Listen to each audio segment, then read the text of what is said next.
성도 여러분 안녕하십니까? 2024년 1월 17일 수요 새벽 말씀 함께 나누겠습니다.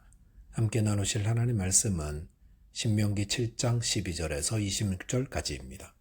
본문은 이스라엘 백성들이 가나안 땅에 들어가서 행할 하나님의 명령이 기록되어 있습니다. 본문을 통해서 성도는 하나님 말씀에 순종할 때 복을 받음과 하나님을 의지하여 승리함에 대해서 묵상하겠습니다. 첫째 묵상할 내용은 하나님 말씀에 순종할 때 복을 받는다라는 것입니다. 하나님 말씀에 순종하는 것은 성도의 의무이며 또한 그렇게 할 때 하나님의 복을 누립니다. 본문 12절에 보시면 너희가 이 모든 법도를 듣고 지켜 행하면 내 하나님 여호와께서 내 조상들에게 맹세하신 언약을 지켜 내게 은혜를 베푸실 것이라 하였습니다. 본문에 보시면 지키다라는 단어가 2번 사용되고 있습니다. 첫 번째 지키다라는 것은 백성이 하나님의 모든 법도를 듣고 지키는 것을 말하고, 두 번째 지키다라는 것은 하나님께서 하나님의 모든 법도를 지켜 행하는 자에게 그 조상들에게 맹세하신 언약을 지키신다라는 것입니다. 이 두 지키다라는 단어를 연결하는 단어는 행하면입니다. 그 말은 조건을 충족할 때 반드시 따라오는 결과를 말합니다. 즉 하나님의 말씀을 따라 순종하며 행하면 반드시 하나님이 복을 주신다라는 것을 의미합니다. 그 복이 어떤 것인지 본문 13절에 보시면 대단히 큰 축복임을 알 수 있습니다. 본문 13절에 보시면 곧 너를 사랑하시고 복을 주사 너를 번성하게 하시되라고 하였습니다. 하나님은 하나님의 말씀을 듣고 순종하는 자를 사랑하시고 복을 주시고 번성케 하십니다.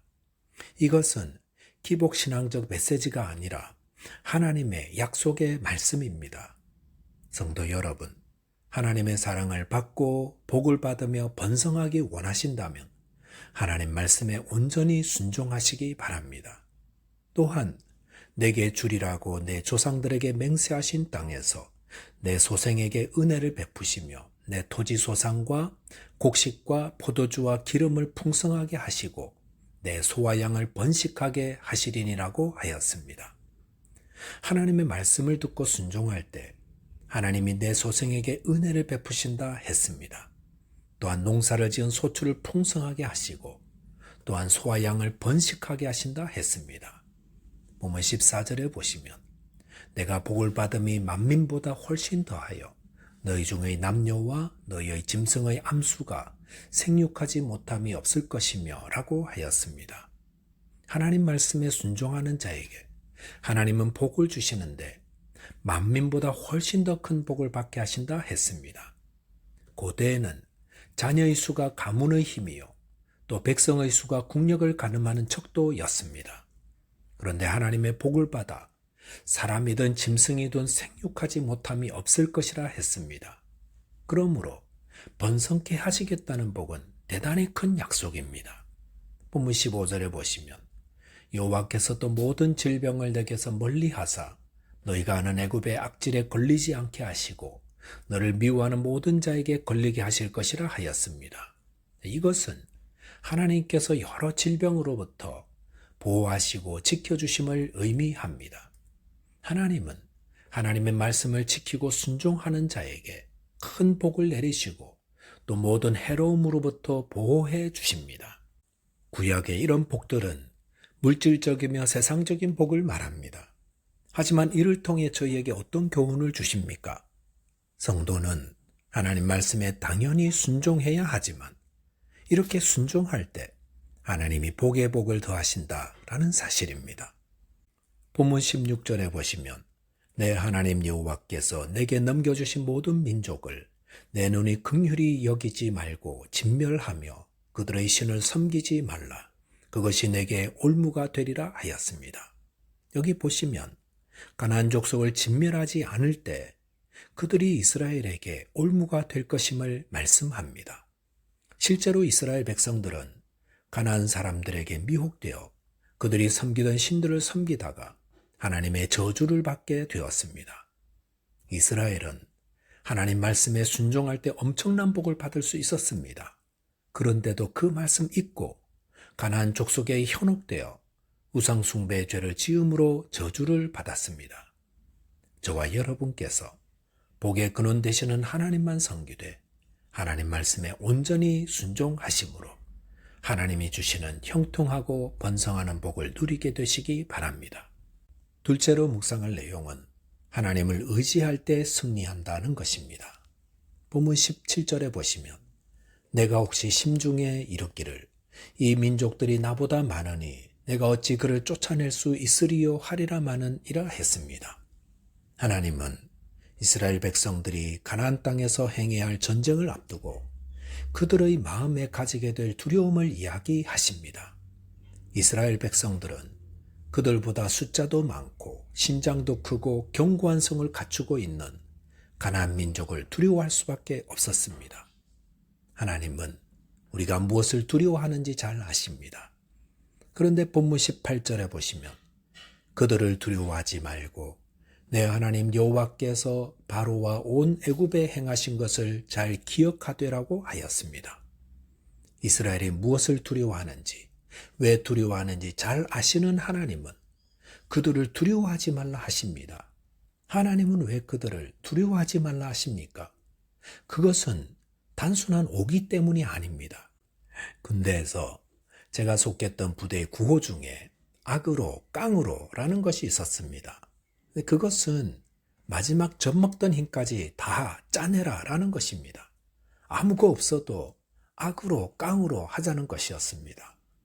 그런데 하나님께서 이스라엘 백성들에게 가나안 족속들을 두려워하지 말라 하실 때 말씀은 이와 같은 것을 의미하는 것은 아닙니다.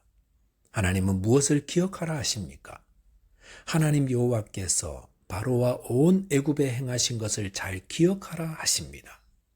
애굽에서 하나님은 10가지 재앙을 베푸셨는데 이를 통해 드러난 것은 하나님께서 온 땅과 하늘의 주권자이시다라는 것이었습니다.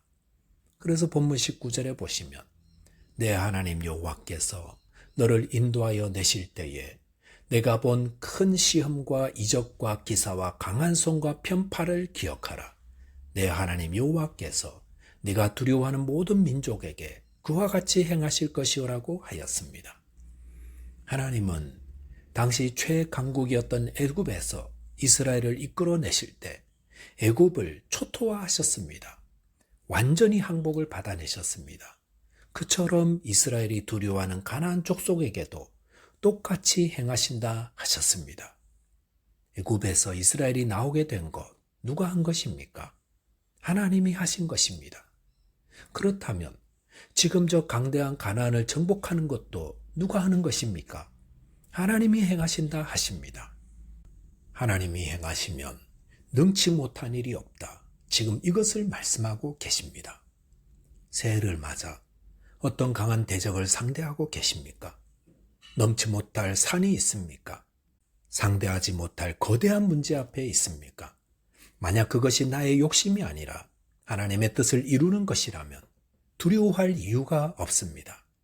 하나님이 행하시는데 불가능은 없습니다. 본문 20절에 보시면 내 하나님 여호와께서 또 왕벌을 그들 중에 보내어 그들의 남은 자와 너를 피하여 숨은 자를 멸하시리니라고 하였습니다.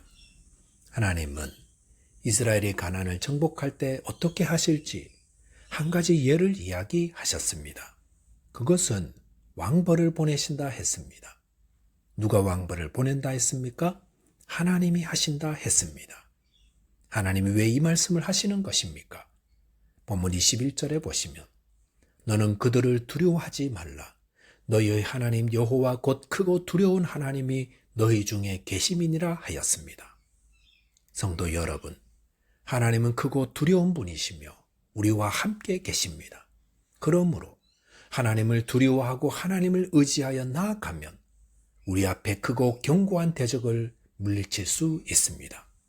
그러므로 성도는 아무리 어려운 일을 당한다 해도 주님을 의지해야 합니다.